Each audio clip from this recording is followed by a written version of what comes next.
the Relentless CEO Podcast. Relentless! With Adam Kifer. Follow your path to success alongside icons and industry leaders in martial arts, fitness, and more. Let's go! This is the Relentless CEO Podcast. Welcome to the Relentless CEO Podcast. We have a super special episode today with someone that I have learned from, someone that I've studied for years. He's written many best-selling books. His name is Cameron Herold. You may have heard of him from 1-800-GOT-JUNK, from Vivid Vision, Meetings Suck, and his newest book, The Second in Command. He is dropping so much valuable knowledge.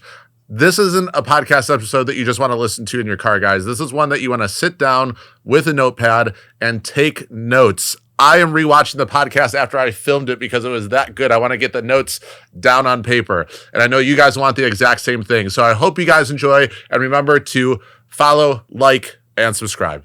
Cameron, great having you here. Thank you. Good seeing Appreciate you coming to Scottsdale and visiting. You got your new book out, Yep. Second in Command. Congratulations. Thank you. Every other book I've read of yours has been life-changing on the business side. I know you and I were just talking about Vivid Vision right before this. I can't say how much that's helped our company.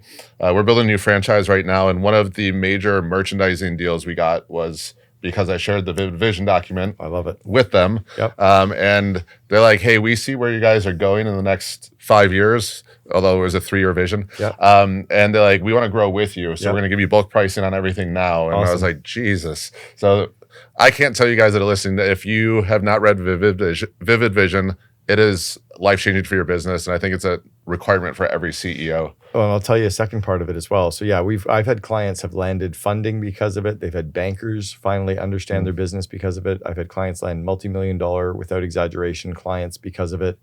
Landed amazing employees who have come and joined because they're excited to build what they're going to be building. Yes. But you can also write a vivid vision for your personal life and for your marriage. So imagine a couple, whether it's a husband and wife or a gay couple, whatever, getting both people on the same page finally, deciding what you're doing for fun, for fitness, for faith, for food, for time with friends, with your, for festivals, for learning, like self-growth, self-care. You get a 4 or 5 page description of your relationship and start sharing that with the world. That changes everything as well. And then I even have one for me as a guy, right? Like, who am I as a dad, as a lover, as a friend, as a confidant? How am I showing up, with my kids and vacations? And so I have a document just for myself, I love that. our marriage and the company. So who do you share the marriage with? Everybody. With? It's Everyone? our marriage one for my wife and I is on my wife's website. It's called Ever Wander Travel. I send links out. We can share it in the show notes if you'd like. Yeah, sure. I link to everybody. The more people that know where we're going, either as a couple or me or the company, the more they try to help make certain sentences come true. And they're also excited about it. It's like, oh, this sounds really cool. Can we join you on this part of, whatever your adventure is in life? I had never thought of that. That was badass. And I think too, we were just talking about for the company with the Vivid Vision, we found our COO that way. Well, we enticed her that way with the Vivid Vision, and she bought in. But I love that idea of, first of all, I think any spouse will get on the same page with you instantly putting that together, and it just creates a stronger bond. But being able to share that and just, I think it's going to repel the couples, just like a Vivid Vision does for your company that wouldn't be a good fit. Yep. And then everyone else, they're going to want to be a part of it and hang out. I love that. Totally. I'll tell you how you use a vivid vision in your business in a really powerful way. So the vivid vision is this 4 or 5 page description of your company 3 years in the future. Every time someone applies for a job with me, I email them back right away. We say, thanks for your resume, not reading it yet. Please read this vivid vision that describes our company 3 years from now. Reply back with a 2 to 3 minute video of how you want to help us make it come true and what you love about it. If we love your video, then we'll read your resume. So I can take 100 resumes and get it down to 10 videos, watch the 10 videos and know for sure there's 5 people I'm like super intrigued to get to know. So then I look at their resume, but I've already got a good cultural glimpse. And it's almost like I've interviewed all these people because you can just tell. Plus I've polarized. I've pushed a whole bunch of people away. They're like, I don't want to work for a company like that. And I've magnetized the others who are like, oh my gosh, I just want in. So you're done selling. That's huge. And the thing I love about it too is we get way more shitty resumes that we have to sort through as a result. So now you don't even waste any time on that. Your Yes. team doesn't waste any time on that. You only look at the ones that are super excited, super inspired, and they're pre-sold on your Vivid Vision, like on your company. So now you can spend all the time interviewing them, and they really want in because they're excited and they've never seen anything like this. Yeah, that's such a good idea. I wanted to talk to you about something that you said right before the podcast that I thought was so interesting for COO and someone in your position. You're like, none of this matters. Yeah, it's not about this. And even from an employee standpoint, you're saying like, none of this matters for them either. Can you explain that a little bit more? Yeah. Just so like the audience understands? So I'm interviewed a lot in the media, right? And I'm interviewed a lot by, business people. And I spend a lot of time on stages, and I spend a lot of time working with CEOs all over the world. And at the end of the day, none of this shit actually matters. This is just what we do to make money. What matters is our relationship with ourself, our relationship with our spouse, our relationship with our kids and our friends. We're all just walking each other home. None of us are getting out of this alive, right? We're all going to die. So at some point, is this that important? No, like we're gone. We're snuffed out in a fraction of like the world has been here for how many millions and millions of years. And we think this podcast matters, or the meeting that we're going to, or the customer interaction that we have, like doesn't fucking matter. Sure. So when you detach from that, if you really care about your employees, like you really care about them, not their birthday and their dog's name, but their fears and their insecurities and their passion and their bucket list, you help them craft a vivid vision. You help them connect with themselves and connect with their spouse. When they feel like you care about them so much, they'll go through brick walls to build your company. But when all you're focused on in the company, they don't feel like you care about them at all. So it's almost like we get better results by not caring about the business and obsessing about really growing our people and caring for our people. And what are some examples or actions that you could give the listeners of how to better do that? Well, one is get all your employees in the first week they're working with you, or if they're already with you now, get them to spend a half an hour and write down a bucket list. Get it up to as close to 101 things that they want to do or try or learn or achieve or experience. And it can be 101 things in your own city. Like it doesn't require traveling around the world. It can be, I want to do these 6 hikes in the Scottsdale area. I want to go to these 3 malls. I want to learn how to play guitar. I want to, reconnect with my mom. I want to, read these 6 books. I want to take a pottery class. I want to take a cooking course. I want to, whatever. When you help them create that list, they wake up in the morning with meaning. Then when you start sharing their lists, their bucket lists with all the other people in your company, all of a sudden you realize there's 7 people that want to learn guitar. There's 4 that want to go hike Tom Thumb. There's 3 people that want to, get out of personal debt. So then you pull the ones that want to get out of debt and you help them do a personal P&L and a personal cash flow statement. It costs you nothing except lunch. That's the kind of stuff you're doing. I had one employee, and on her 101 dream goals or on her bucket list, it said, I want to go to San Francisco. Now, I'd been to San Francisco a dozen times by that point. Like, I'm like, really? That's on your bucket? San Francisco? Like, that's a throwaway. Yeah. Not for her. She'd never been to San Francisco. She desperately wanted to go to San Francisco. Well, we had all of our employees spend 2 days in the trucks at 1-800-GOT-JUNK, driving around in the trucks to experience what it was like to work in the trucks. But we always sent them out with our Vancouver franchise because we were based in Vancouver. So I said, Jen, I have a favor to ask of you. I need you to spend a couple days in the trucks, but I don't want you to do it in Vancouver where everyone else is. I'd like you to go and spend time with one of our franchisees. I need you to go and spend time with Tom and Jocelyn in San Francisco. And she shrieked and then started crying. And she's like, oh my God, oh my God, oh my God. She goes, that's on my bucket list. I go, yes, Jen, I know it's on your bucket list. And what did it cost me? A $400 flight? She stayed in the spare bedroom of the franchisees. It cost me nothing. I still, to this day, 21 years later, get Facebook messages from Jennifer Huffnagel. I haven't worked with her for 17 years. Wow. But because I cared about one little thing for her, she would go to the ends of the earth for me. Mm. And she'll remember that. And I could give you case after case after case of people we did that with. That's for that person, that's life-changing. Yeah. And I think most people don't see their CEO or their boss as someone that's going to actually help them fulfill personal goals or personal dreams. And I think mentorship plays a big role in that as well, because I think it's a lot easier to quit a boss than it is to quit a mentor. Yeah. In a lot of cases. Well, and when you show that you care about them more than their friends do, more than their family does, more than they're like, when you're helping them get out of debt, when you're helping them reconnect with their dad, when you're helping them, lose weight or quit smoking, and they realize like none of their close friends around them care that much about them. And then you say, hey, I need you to work late. How late? Right? I need you to work on this. Absolutely. Like it's always a yes, yes, yes, because they know that you care about, they don't want to lose that. Now, how do you sort of navigate that line between getting too personal? There's no line. Starting in 2007, when the Facebook came out, I had the first Facebook account at 1-800-GOT-JUNK. People laughed at me. As soon as social media came about, that line is no longer there. We were talking about it being blurred. There's no line, right? People, when you're interviewing and hiring, are going to go onto your social media account. They're going to find a way in. They're going to learn about you. Like, everyone knows everything about me already. So why would I try to have my professional game face versus my personal? I just have to be me. Now, do you ever see employees feeling like it's getting too personal on their side, where they just want to keep work and some? But if you make that a part of your vivid vision, and you make sure that they know that we're this kind of, and I don't call it a family, right? We're not building a family. There's a lot of dysfunctional families, right? We're building more like the Cirque du Soleil, right? We have very high performing people that all really care about helping the other person, right? That's kind of what we're building. And part of that is to really know the other person and care about that other person. Now, if that sounds like a place you don't want to work, that's cool. Go work with the government, post office. They're always hiring.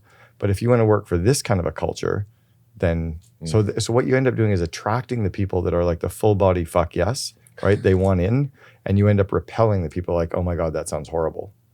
Yeah, we have something we're adding to the vivid vision. Yep. There you go. Yeah, that's perfect.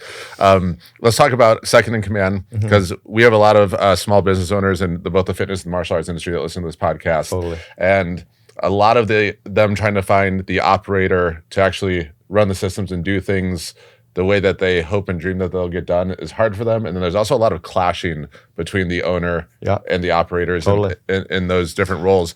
Well, and I've coached a few people in the space too. I coached the team at Fit Body Boot Camp. I did some work with the guys that I love kickboxing. I did some work with Loud Rumor, Mike Arcee's company. Mike. I coached Mike in his second in command. So I've been around the industry a little bit. Another group up in Canada called Innovative Fitness. So been around the industry a little bit. And the second in command is absolutely critical for that company too. But go ahead. Question one is, how do you find the right second in command for each individual CEO? It's first about the CEO understanding themselves so that then they know how to find the perfect match for themselves, right? That's why the cover of my book has the symbol of the yin and yang, is we're looking for, if the white is the CEO, we're looking for the blue as the COO. I have to understand myself first to understand how they fit. So the way that you understand yourself is as the entrepreneur, right? As the CEO, what parts of my business drain me of energy? What parts of my business fuel me up? Like, what parts would I do for free except I have to pay the bills, right? What parts of my business do I suck at? What parts am I really good at? So you're going to take all the areas that you suck at, all the areas that you're merely okay at, and even some of the areas you might be amazing at, but they don't fuel you up. You're not fired up from doing it. And you're going to look to hire somebody who's good at all the stuff that you're not and who loves doing all the stuff that drain you. That's number one. Number two is you're looking for somebody who can come in to match the level of P&L responsibility you want to give them, the level of strategic insight you need or industry IP that you want them to bring in, and then somebody who has the level of autonomy that you're willing to give them. Sometimes you're looking for that second in command who can just run and hit the ground running. Other times you need them to execute on your vision and your plan. So that's a key thing to be matching as well. And then thirdly, it's about understanding the pay grade that you need to be paying so that you can put a proper title in place. It's even why I called the book The Second in Command and not the COO, because often they're not COOs. They're a VP of operations or a director of operations or a project manager, maybe even executive VP or executive assistant. Those are all different types of second in commands. They're based on what the roles and responsibilities are and compensation. Now, I remember I was with Michael at one of the war rooms back in the day, and you were having a conversation with him, and you're like, how do you have a COO without an assistant first? Right. And I've heard you talk about this before. If you don't have an executive assistant, you are one. Yes. So what's the thought process for you behind that? Just I've heard you talk about this. I totally agree with it, but just for everyone listening. Sure. So let's say that you're running a company right now. You've got, however many employees. It could be 2, it could be 20, it could be 200. If you don't have an executive assistant, it tends to mean that you're working on jobs that are far below your pay grade, right? So if you're earning $500,000 a year with profit and the salary you're paying yourself running your company, that's $250 an hour. Why are you doing $20 an hour tasks? Why are you doing tasks that you could outsource to the Philippines for $6 an hour, right? If I was paying you $250 an hour and I found out you were doing $10 an hour tasks, I would lose my shit. But if you're the entrepreneur, you should be losing your shit as well, right? Why are you paying yourself to do minimum wage work? So that's number one. Number two is, why are you working on jobs that are draining you of energy? when you could free up that time to either have a better life, get more exercise, spend time with your spouse or your kids or yourself, or work on the areas of the business that fuel you, that you're really, really good at, you can hire an EA to get all the admin off your plate first. That'll save you about 6 to 12 months, maybe 18 months before you really need to hire a true second in command that costs more than an executive assistant does. That makes total sense. And that's your advice is sort of the order we went in for this company, where I did executive assistant first, got that figured out, got it off my plate. And then I'm glad that you described hiring a COO the way that you did, because I was like, Kelly is great at all the things that I hate doing and that I suck at. So we're hoping that continues to work well. You're talking about... and you know what is interesting as well is Kelly, your COO, doesn't want your job. No. Most COOs have no desire to be a CEO or an entrepreneur. It's like most women don't want to be a guy and most guys don't want to be a woman. Most CEOs don't want to be a COO. Most CEOs don't want to be a CEO. Mm-hmm. We're wired differently. We have different personality profiles. We have different skill sets. We have different levels of risk tolerance. So it's not like COOs are ever trying to vie for the next role. There is no next role. Maybe it's a better company or a bigger company, but Sheryl Sandberg, who is the COO at Facebook, hasn't gone out to find a CEO job. She was quite happy being the COO of Facebook for 15 years. Now, how do you, what's some advice you have for navigating the CEO-COO relationship? Because I know that can either get, like, there's sometimes with Kelly and I where we won't talk for like a week sometimes, and then we're like meeting and trying to catch up on everything. It's very similar to a husband and wife in a traditional marriage, okay? You have to stay on the same page. You have to have date night. You have to have time away from the kids. You have to be able to have a vision that you're both driving towards together. You got to be able to have time to like decompress and talk about what really matters. So you need to build that into your schedule. So the CEO and COO need to have date night. That's time away from the rest of the team, time away from the office. Maybe it's going for lunch. Maybe it's going for coffees. Maybe it's just like a regular thing in your schedule where you go for golf together or go for a hike together, but you just go and hang out and reconnect. That connects your energy. It connects the communication, and it makes sure that you still like each other. That's number one. Number two is to remember that the CEO's job is to make the COO look good, and the COO's job is to make the CEO look good. So you need to have time to debate and argue and fight for the good of the company, for the good of the core values, but never in front of the kids, right? Mom and dad need to have time to fight and debate and argue, but never in front of the kids. Mom and dad have to realize they'll have differences, but they need to have a space to do that, right? So that then they can show up in front of the kids as this force together. You never walk out saying, well, here, have some cookies, but don't tell mom. You just don't do that, right? Like that's a really fucked up thing that a spouse would ever do to their spouse. Well, the COO doesn't ever say to the team, yeah, I don't agree with what the CEO is doing, but we kind of have to go along. My job is to make the CEO look good. And then their job is to say, hey, Cameron needs to roll out the tough decisions. I needed Cameron to fire those people. I needed Cameron to say no to these, 3 last decisions that you were all in favor of. He's kind of playing the bad cop for us. But he loves our company.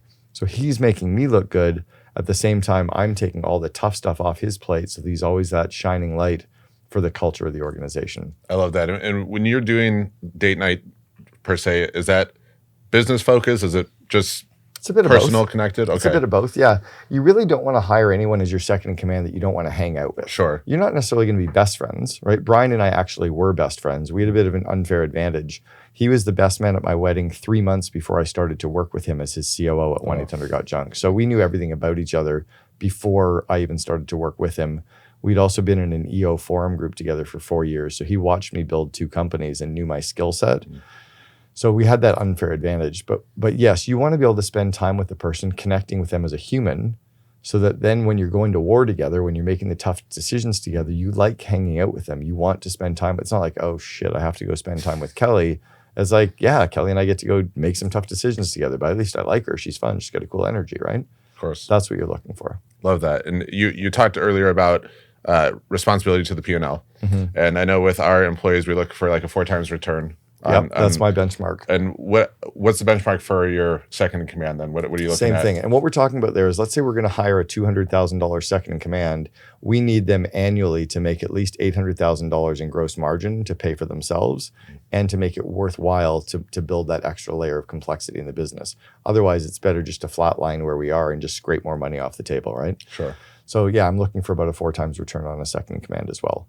The way that happens is often they take stuff off our plate, which frees up our energy. Now we're both coming into the business, spraying this amazing energy. We're all stirring the Kool-Aid. You're showing up as the chief energizing officer because you are only working on the cool, fun stuff.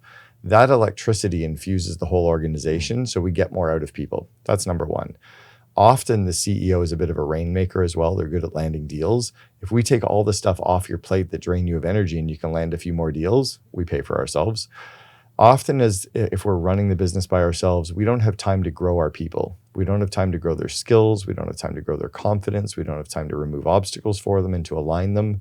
When you can divide and conquer and you've got the COO leading a group of people for you and you can lead a couple, you tend to be able to drop down a layer where you can actually grow them. You can do skip level meetings. You can be strategic with them. And now you're getting more results through them as well. And then there's the networking component that the CEO can now do, or the COO. You drop the COO into the COO Alliance. You drop the CEO into a couple masterminds. Now it's not about how do I do something. It's like, Ben Hardy and Dan Sullivan wrote the book Who Not How. Now, because you're plugged into these networks, you know a lot of who's that can help you do things, or they can connect the dots for you. So you get additional leverage there. It's just a no-brainer when you hire the right person. Yeah, I think the networking aspect makes such a big difference. I can't tell you how many connections I've gotten in different masterminds that have made my life a hell of a lot easier because obviously a lot of smart people in those rooms. Totally. Well, if you're the smartest person in the room, you're in the wrong room. Right? I agree. We were talking in the hallway earlier with Kelly, and she was talking about not having the typical CEO as a partner, and you were talking about how sort of the hard-nosed CEOs are everything in the 70s and 80s, and we have a lot of people from the martial arts industry that are still like very hard-nosed leaders and like, I don't know, almost military-like. Yeah, it doesn't scale. I agree. So what Kelly was saying about you in that you're not the traditional CEO is that she said you care about people and you've got kind of this caring leader. I said the whole like autocratic, dictatorial, corner office, do as I say, that's a very 1970s, 1980s methodology for leadership. That doesn't work anymore. So if you're coming in as that drill sergeant person, or even the person who's disconnected from people and emotions, you'll build an average company. You might even build a really good company, but you'll never build a fantastic or a great company, or a company that starts achieving hyper growth, right? What I've always built is really, really strong brands. Like there was one year where in 1 year I coached a company in the United States that went on to become number 2 to work for on Glassdoor. The same year, another company was number 12 in the United States on Glassdoor. The same year, I coached the number 1 company to work for in Florida, and the number 1 company in Cincinnati, and the one that went on to become number 1 in Australia, all in the same year. That's not by accident. And they weren't there when I started working with them. But one of the ways we got them there was by the CEO actually caring about employees more than they cared about anything else. And because the employees knew that they cared so much about them, the employees went through brick walls to scale the company and to take care of the customers. Because I've always said customers are number 2. When you obsess about your employees being happy, they're going to take care of your customers. And then by default, your customers are happy. When you have super happy employees and super happy customers, you have no turnover, you got high retention, you can start charging whatever you want because nobody's quitting, you have no turnover, you have no training costs and no recruiting costs because nobody's quitting. You get way more return on your people because you've got them for longer, but they're also super fired up. It just kind of is simple. So how did you, with the CEOs you worked with, how did you get them to flip their mindset of, because as CEO, we always hear, like, you got to always keep your eye on profit, always got to keep your eye on profit. So how do you get them to sort of reprogram to be more people-focused and more culture-focused? Some of it was showing them the data points of where culture trumps strategy. Some of it was showing them the data points of where if you have a really strong company culture and you have low turnover, you have low training costs, you have low recruiting costs, you have high output from the people, you've got great recruiting because they're telling all of their friends, like the data starts to show, oh, this is powerful, right? The way you can start getting more done with less people faster is by having people that are excited and aligned and aren't quitting. They get that, they can see that. And then when you also show them how hard it is now with turnover and the revolving door and grumpy employees and they're frustrated and they're always dealing with the negativity, I'm just like, you pick. Well, I don't know which, like, I'll help you with that if that's the path you want. And they're like, I don't want that path. Okay, well, then let's do this path. Love that. Right. And with culture, I know we try and help a lot of our clients install culture. And one of the mistakes I see is they just look up other companies' core values and they're like, yeah, let's do those ones. And then they try and put them in place and it goes horrible. So I'll talk about core values, but I'm also going to talk about what culture, where it comes from. So let's pretend that every business is like a jigsaw puzzle. The vivid vision is the picture on the front of the box. If you can't see the picture on the front of the box, it's really hard to make a jigsaw puzzle. Sure. If I gave you a jigsaw puzzle and all the pieces were red, it would take you forever and a day to make that jigsaw puzzle, right? The picture is critical. The vivid vision of where we're going and what it looks like is critical. Then you have the four corners of your jigsaw puzzle. Those are your core values, your core purpose, your BHAG, which is the big, hairy, audacious goal, and your 1-year plan. Those are the four corners that every company needs where culture starts to emerge. And then the four sides of your puzzle are the employee systems. That's the recruiting, interviewing, selection, hiring, onboarding, leadership development of people. Then you have your strategic thinking, which is like your annual planning, strategy meetings, quarterly planning, skip level meetings, town halls, anything around. And then you have your meeting rhythms. And then you have your financial systems. Culture emerges from there. So core values is one component of culture. Where most companies get core values wrong is they have too many. I say you can only have a maximum of 4 or 5 core values. You have to be willing to fire people if they break the core values. Lots of companies don't fire people if they're breaking them. You want to be able to recruit based on them and fire based on them. Next, you should never have a single word as a core value. They should be short, easy to understand phrases. So best examples I've come up with from a company called College Pro Painters that I helped build: deliver what you promise, respect the individual, pride in all you do, and find a better way. Super clear. They don't need any explanation. You can fire people based on them. Nobody needs a bunch of bullet points to explain them any further. They get it. The only time I've ever been okay with a single word as a core value was this company that went on to become #1 in Florida. I coached them from 40 people up to 700. Wow. One of their core values, and they had 5, was simplify. I'm like, fuck, it's so good. So good. Like it's so perfect, right? Like that was the only time, because like to have a short phrase when simplified, just fucking simplify. It is what it is. Yeah. Yes. So that's the only caveat I ever had to that. But that's my rules around core values.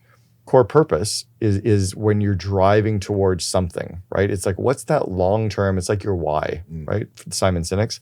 So Simon helped me actually craft my core purpose. We were in my kitchen in Vancouver 5 years before he wrote his book, Start With Why. He was on our board of advisors. And I've always wanted to help entrepreneurs make their dreams happen. So he said, well, your core purpose is to help entrepreneurs make their dreams happen. I'm like, yeah. Everything I do is that. This book is that. My other 5 books are that. My CEO Alliance, my coaching, my course. Everything I do helps entrepreneurs make their dreams happen. If your podcast was about government or corporate, I wouldn't want to do it. Sure. Because it's not aligned with. So core purpose allows a company and employees to say no or to say hell yes, right? Your BHAG is that big, hairy, audacious goal. Most companies mess that up. They have a big number.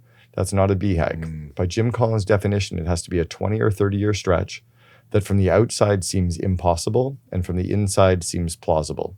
So my BHAG is to replace vision statements with vivid visions worldwide, right? Microsoft's BHAG was put a computer on every desk, and they didn't even make computers. Nike's BHAG in 1972 was to crush Adidas. Boeing's BHAG in the 50s was to democratize air travel. Google's BHAG, democratize the world's information. So that's that, and what that does when people just get excited about that BHAG and they drive towards that. And then the plan is the last aspect, the last corner, that you need a 1-year plan that helps you drive towards your BHAG, drive towards your core purpose, live your core values, and drive your vivid vision. But people put 3-year plans in place. It's too much changes by the time you get out there. So it's like focus on the future, but execute on today.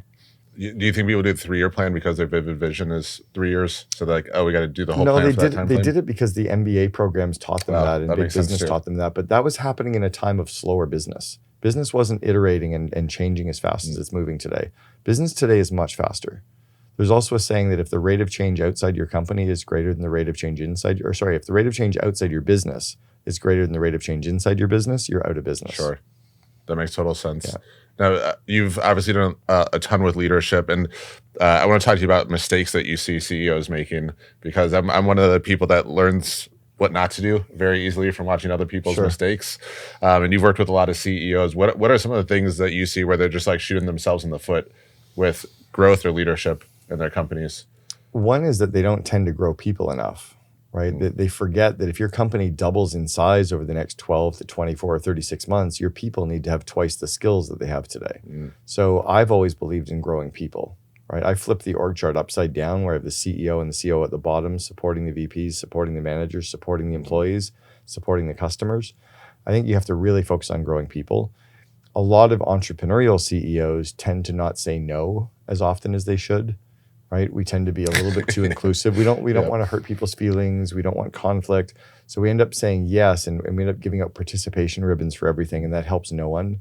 Or because we're not saying no, we're working on too many things versus the critical few things. So I think there's often a lack of focus in entrepreneurial companies. That makes sense. I'm totally guilty of saying yes way too often. I'll give you one of my big ones was we almost bankrupted 1-800-GOT-JUNK when we hit about 100 million in revenue because we weren't listening to our head of finance. We had a very quiet, very amiable, very smart, but he was Indonesian, very quiet. Brian and I were like driving hard, right? 100 miles an hour, growth like crazy, big culture people. And our head of finance kept saying, are you sure we're not growing too quickly? Are you sure you're not overspending? Are you sure we should do this? And we're like, yeah, we got it. Yeah, we got it. When we didn't get it and we'd spent all of our money and we went to the bank to borrow and they wouldn't loan to us, we had to borrow 420 grand from Brian's mom to meet payroll. Oh. We realized we didn't understand how to run the finance of a business. But the big lesson that I got was if you're not willing to listen to your people, hire people you're willing to listen to, right? We should have shut up and listened. God gave us 2 ears and 1 mouth. We should have used them in that ratio more, and we didn't. And because of that, he was so quiet, we should have either hired someone stronger or learned how to listen to a quiet person. That's interesting. I've never thought about it like from that perspective of if you're not listening to them, then it's probably you got to change something or change them. Either change them or change yourself, but it isn't working, right? Like why it's kind of like, why would I invite 7 people to a meeting and not get all 7 people to contribute? I can just send them the notes after. Let them stay at their desk and do work. You're either coming to the meeting, which means you're going to contribute, you're going to ask, you're going to debate, you're going to throw ideas up. The CEO might speak last, but I'm going to include you. And that was something we really had to learn was listen to our people. Yeah, your book, Sticking with Meetings Suck, is like one of my favorite books. Thanks. We have a rule in all of our companies. You have to have a written agenda before the meeting starts. No agenda, otherwise people can get up. No agenda, no attenda. Yep.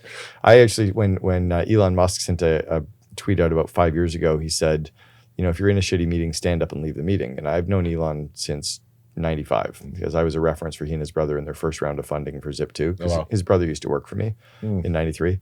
So I sent Elon a text. I'm like, don't tell people to leave shitty meetings. Teach them how to run meetings that aren't shitty, right? Sure. Like if you were running proper meetings, no one would be standing up and leaving. Fix the root cause. Why? First principles, fix the problem.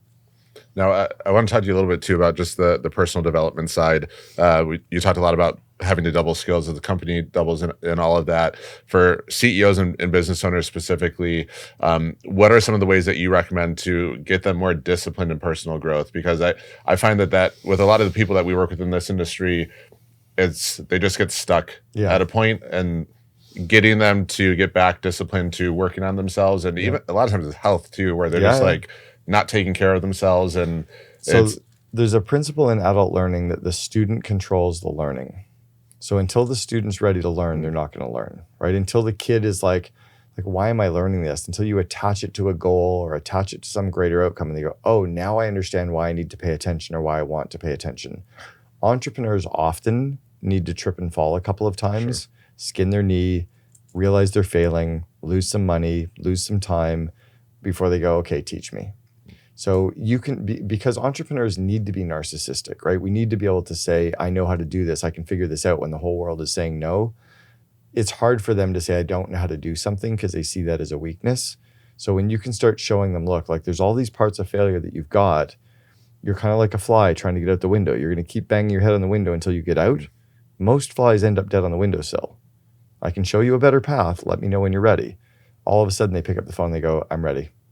Like I've gotten there. So some of it's just being aware that they might not be ready to learn, but when they are ready to learn, focus on the core, the kind of foundational parts first, right? There's an old saying that you'll sell them what they want, but you give them what they need. Sometimes the stuff that you're ready to teach them isn't the stuff they're asking for, but it's the foundational parts of the business, core values, core purpose, vivid vision. They're like, I need a better marketing plan. No, you have shitty employees, right? If you don't get your employees fixed and you don't get your employees aligned, you don't have proper strategy, you could have the best head of marketing, the best marketing plan, but you can't deliver on it, right? So you work on the foundational things. That's pretty common. And I think I heard a saying once that you got to be like a farmer. You plant seeds, and when they're ready, they'll water it themselves. Yeah, and similar concept. Talk to us a little bit about this book and some of the things that you're teaching in the book, because I know since we work with a lot of small business owners, they hear COO and it's just like over their head, which is why I like that you called it second in command. Yeah. What would small business owners be able to get out of this book? Sure. So the reason I called it the second in command is you're hiring a person who is going to complement you and help you grow your business. That could be a COO, but to be a COO, you should be at least $250,000 or more in compensation. Sure. They should be managing the P&L and your budgets. They should have access to your passwords. They should be coming in with strategy. They should be able to literally run it for you, and you don't need to oversee them on a day-to-day basis. A vice president of operations might not have as much strategy, might not have as much oversight, maybe needs some more of your time. A director, you're often telling them what to do, and then they're able to go and execute. So for many of the people that are watching or listening right now, it's probably a director of operations that you're hiring who is someone who can direct operations, right? They can take parts of the business for you and they can run that for you. And then you're going to grow them. You're going to give them skills and confidence, but they may not be that COO title. So this book tells you how to find one, how to understand yourself so you know what you're looking for first, right? Then how to find one.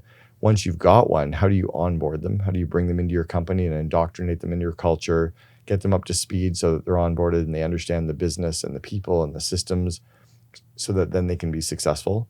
And then how do you, once you have them and they're onboarded, how do you build a strong relationship with them so that you can really supercharge the organization? Love that. That's what a lot of it is. I think this audience definitely needs the onboarding help because it's non-existent in our industry for employee onboarding. It's non-existent in most companies, sadly. Most companies know how to interview and hire, but then they're like, okay, here's, Kelly and Fred, and here's a photocopier, go hard. I'm like, that was like 5 minutes of onboarding and you expect them to start? Like at 1-800-GOT-JUNK, we were 6 weeks into a job before we let anyone doing their job.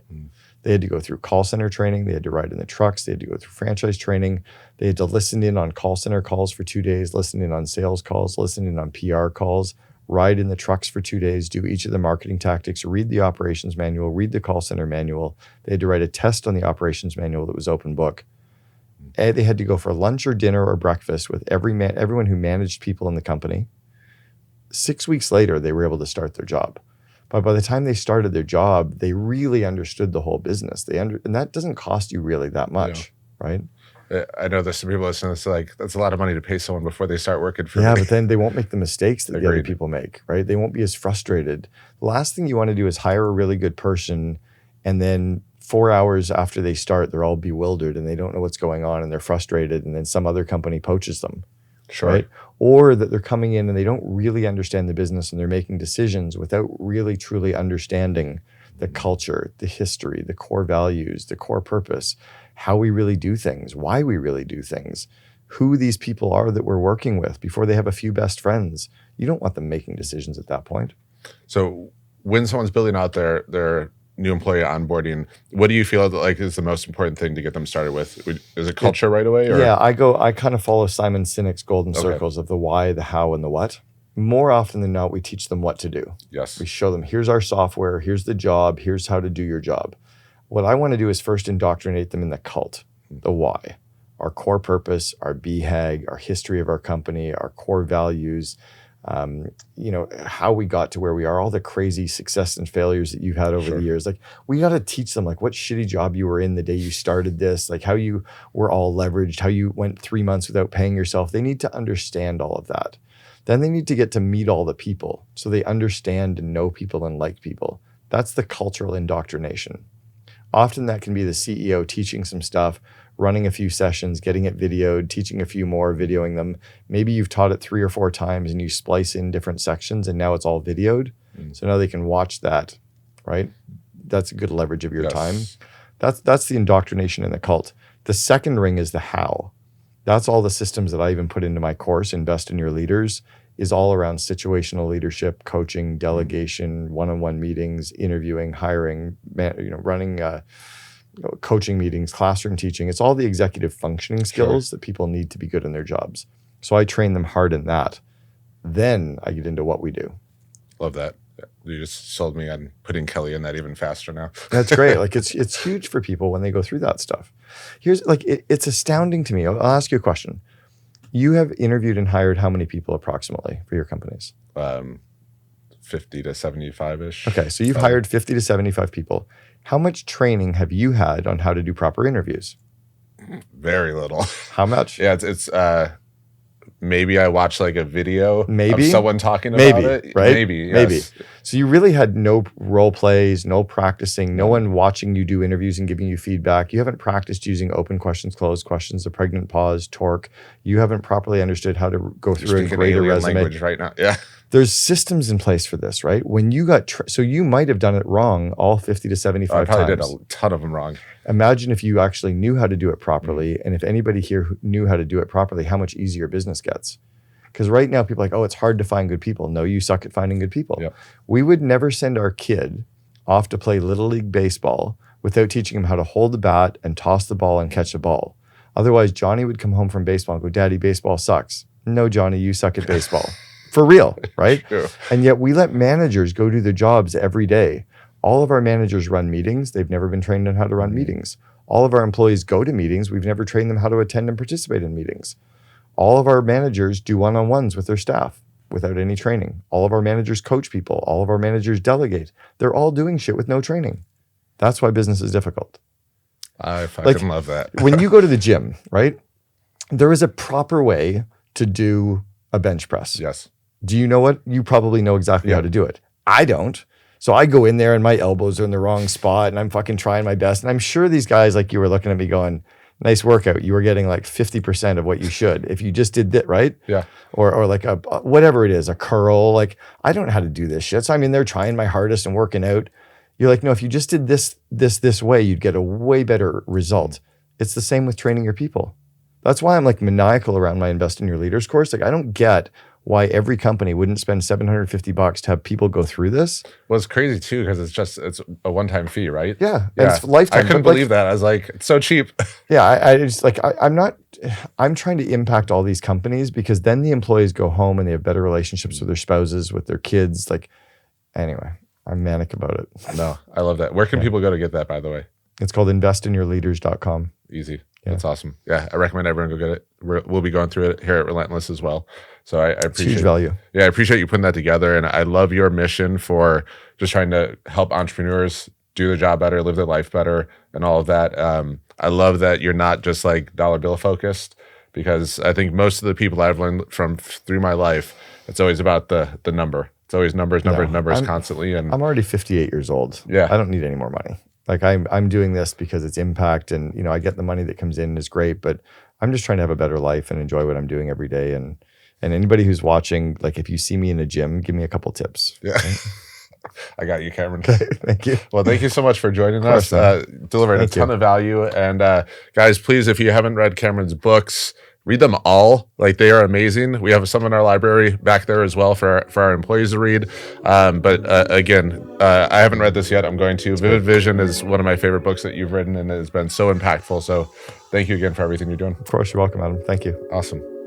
We're unstoppable to the top. We about to go. That CEO, I need to know the impact. We about to grow. Competition comical. Straight A1, we on the road. Money focus for the goal. Tell them what they need to know. We unstoppable.